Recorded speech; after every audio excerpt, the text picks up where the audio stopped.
Before we start with the video, here's a little disclaimer. While some of the exercises in this video can be successfully used to build muscle and strength, it is very easy to use improper form and damage your shoulder. These exercises require a lot of shoulder mobility and stability to do them safely, and even this is not a guarantee to avoid injuries with these movements.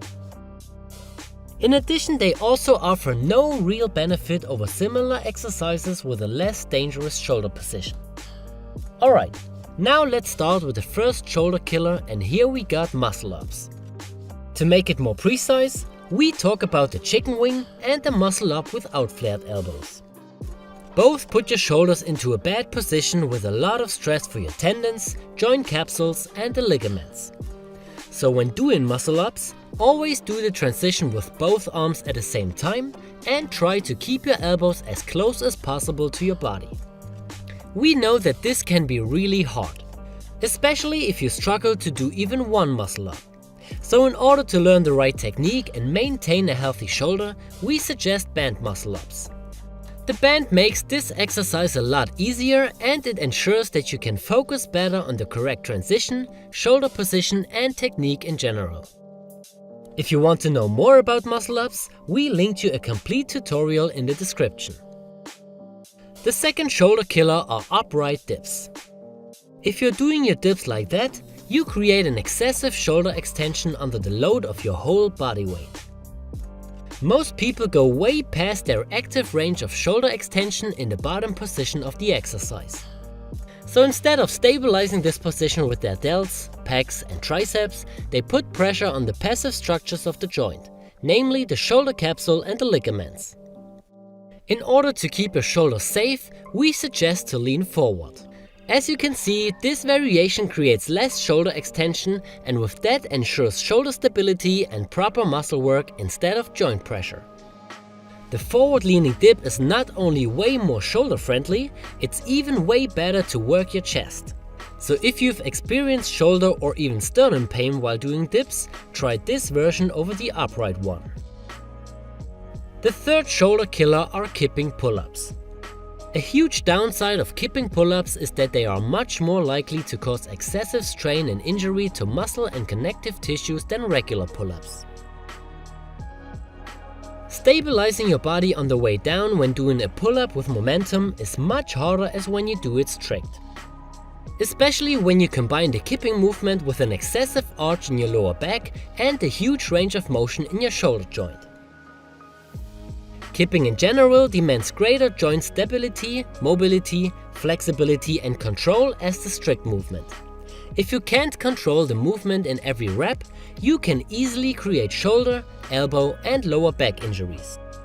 If you want to know more about kipping versus strict pull-ups, we linked you a detailed video about this topic in the description.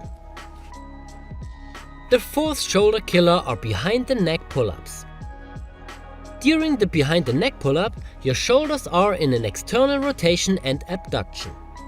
This shoulder position is not bad in general, but under a high load and without the necessary mobility, it places undue stress on the rotator cuff muscles and the shoulder ligaments.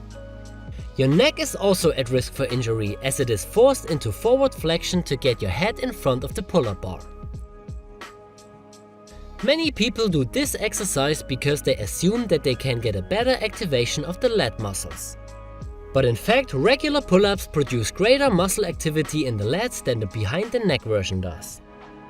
This pull-up variation is also not the best option when it comes to other muscles like the traps, the rhomboids and the rear delts.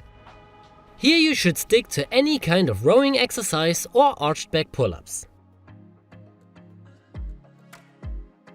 Of course, there are also people who got the necessary mobility to do behind the neck pull-ups. But all the exercises mentioned before are much better to activate the same muscles without putting your shoulders and neck under too much pressure. You should still keep in mind that behind the neck exercises are not wrong in general. It's always about the load and the body position. A behind the neck swimmer movement, for example, is a great exercise to strengthen your muscles and increase shoulder mobility. The fifth shoulder killer are back to the wall handstand push-ups. Here we got a similar problem as in the behind the neck pull-up. With this execution, you put unnecessary load on your shoulders and elbows. In addition, you also have to arch your back to get the right center of gravity. A much better and safer way is to do handstand push-ups with the belly facing the wall. This movement is much harder but eliminates all the downsides mentioned before.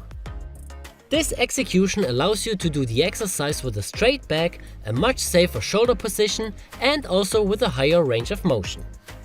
The key point for this exercise is to move your body out of its nearly vertical line and with that move your shoulders in front of your wrists. The more backward than outward pointing elbows make it much safer and more effective. If handstand push-ups are too hard but you still want to benefit from this exercise, you could do pike push-ups. The sixth shoulder killer is the behind the neck military press. This is very similar to the handstand push-ups or behind the neck pull-ups. You need a lot of active shoulder mobility and stability to be able to do this exercise in a safe way. If you aren't able to do that, you're simply putting pressure on the passive structures of the joints instead of working your muscles.